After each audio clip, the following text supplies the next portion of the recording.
Hi guys, this is AndroidNub, and these are the best games of 2014, Part 1. First up, we have Eternity Warriors 3, published by Glue. This is a really cool dungeon crawler hack and slash RPG. The graphics look really nice, and the game is pretty well optimized. When you start off, there's 3 different classes, Warrior, Monk, and Mage.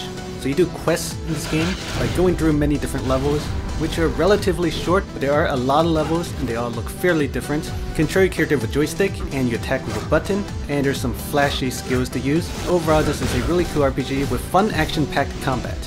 Next up is Deus Ex The Fall, published by Square Enix. This is a really high quality, high production value shooter/RPG based on the popular Deus Ex series. The game has an interesting, fully voice acted story, and there's also side missions in addition to the main story.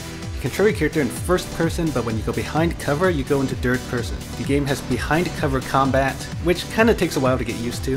The game encourages you to use stealth. The game is kinda open world.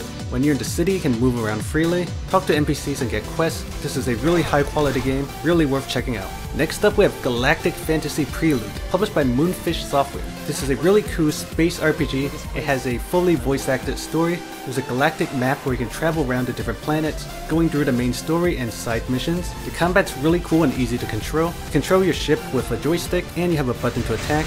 The graphics are very nice and the game runs very smooth. There's a lot to do in this game. You can upgrade your ship, buy parts, trade stuff between planets, and a lot more. Whether you like space games or not, this is a really good RPG to check out. Next we have Frontline Commando 2, published by Glue. This is a behind cover action shooter with very nice graphics. There's a lot of missions to go through, although the maps repeat sometimes. The controls are easy to use, you can move to different covers, and you can go over cover to shoot enemies. There's different weapons like assault rifle and sniper, goes to survive waves of enemies, and you can also get squad mates, new weapons, and upgrade your guns. It's a cool action game to check out. Next up we have Royal Revolt 2, published by Flaregames. This is a castle defense game where your goal is to siege the enemy castle. Control your character by tapping around and also summon your minions to help you attack. You actually fight other people's castles in this game. So you go on someone's map and you destroy towers and fight through waves of enemies and destroy their castles to get money. This game is also a city builder. You can upgrade your building and create your own defenses that other people will have to go through. The graphics are quite good and so is the gameplay. Next we have Highland Warriors, published by OTM HWS. This game is also known as Celtic Heroes on iOS. It's a new MMORPG on Android that has a medieval fantasy theme. When you start off, there's 5 different classes to choose from.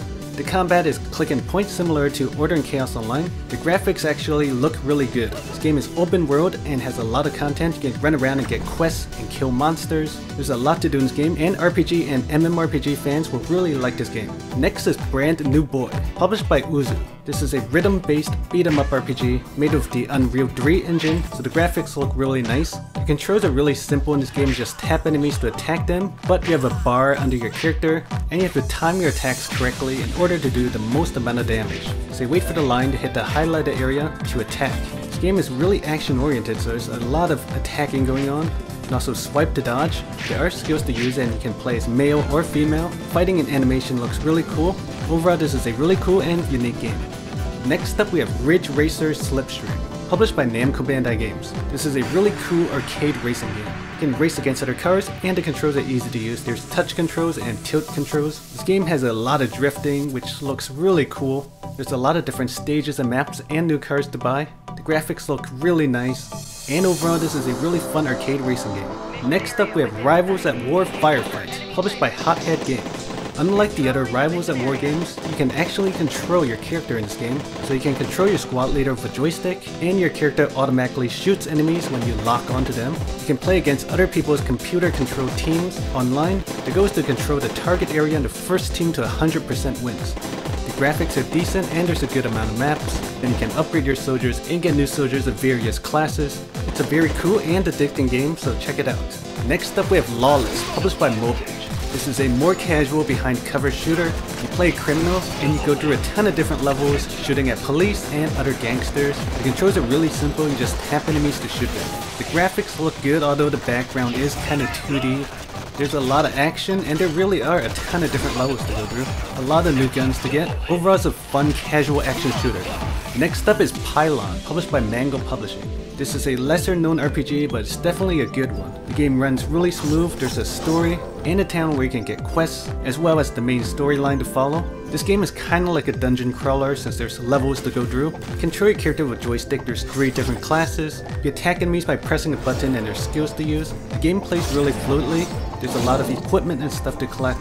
This is a good RPG that's really worth checking out. Next we have Tabletop Racing, published by Playrise Digital. This is a really fun racing game. It's like a kart racer. You play as these miniature cars in a big environment. You race against other cars, and the game has power-ups which add some action to the gameplay. The controls are really smooth. There's touch controls and tilt controls. You can upgrade your car and buy new cars. Overall, this is a really smooth and fun racing game. And last, we have Swordigo, published by Touch Foo.